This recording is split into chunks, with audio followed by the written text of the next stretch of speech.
भाइयों नमस्कार। मैं आपका हितेंद्र वालिया। आज मैं आपको एक और नए टॉपिक के साथ एक विषय लेके आया हूँ जो कि बहुत वर्षों से चली आ रही है। ट्रांसपोर्ट लाइन में जो एक बुराई है वो काफ़ी वर्षों से चली आ रही है और जिसमें सिर्फ पिस्ता गाड़ी मालिक है। ये टॉपिक है मामूल के बारे में। तो भैया एक बात बताओ, जो माल कस्टमर का है, ट्रांसपोर्ट वाला बिल्टी बना रहा है, स्टाफ ट्रांसफ़र का है, ट्रांसपोर्ट वाले का है। जब माल लोड किया है ट्रांसपोर्ट वाले ने तो बिल्टी ट्रांसपोर्ट वाला बनाएगा तो उसका तनख्वाह स्टाफ का वही देगा ना।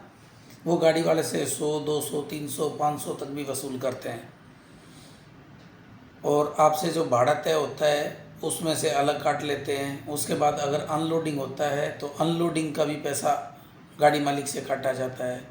क्यों, गाड़ी मालिक का तो सामान से कोई लेना देना नहीं है, तो फिर अनलोडिंग में गाड़ी मालिक जिम्मेवार क्यों।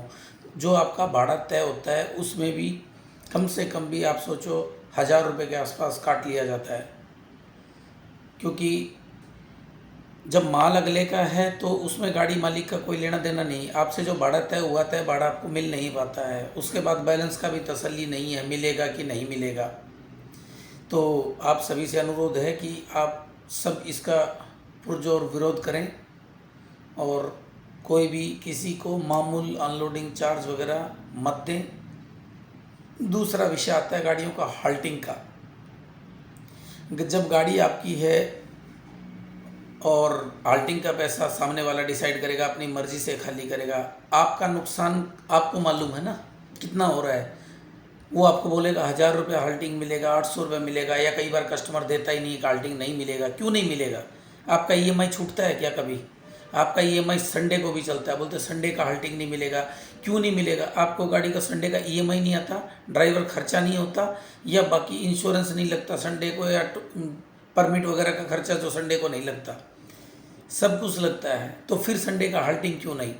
दूसरी बात, हाल्टिंग का पैसा हाल्टिंग आप डिसाइड करेंगे। ये चीज़ आप जब तक नहीं समझोगे तब तक गाड़ी मालिक बर्बाद होता रहेगा, इसको कोई नहीं बचा सकता। और ये बिज़नेस आज बर्बादी के कगार पे आ चुका है।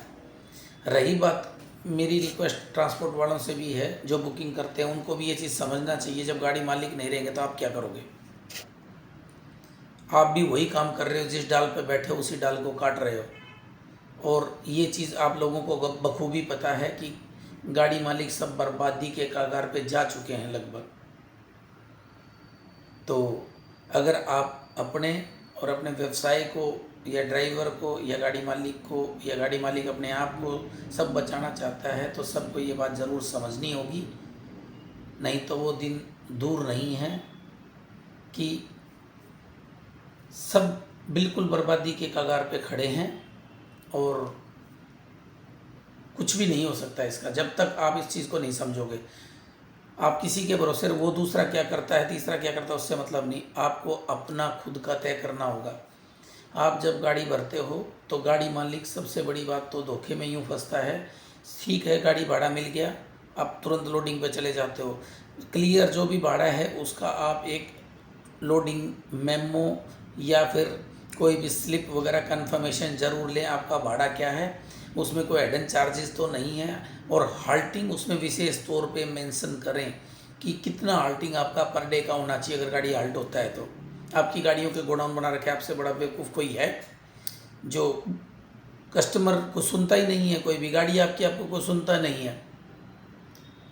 मतलब आपने इतना पैसा लगाया है और सामने वाला आपके ऊपर राज कर रहा है। क्यों कर रहा है? ये हमारी बेवकूफ़ी है जो हमारे ऊपर अगला राज कर रहा है। तो पहचानो अपनी ताकत को। बहुत बहुत धन्यवाद।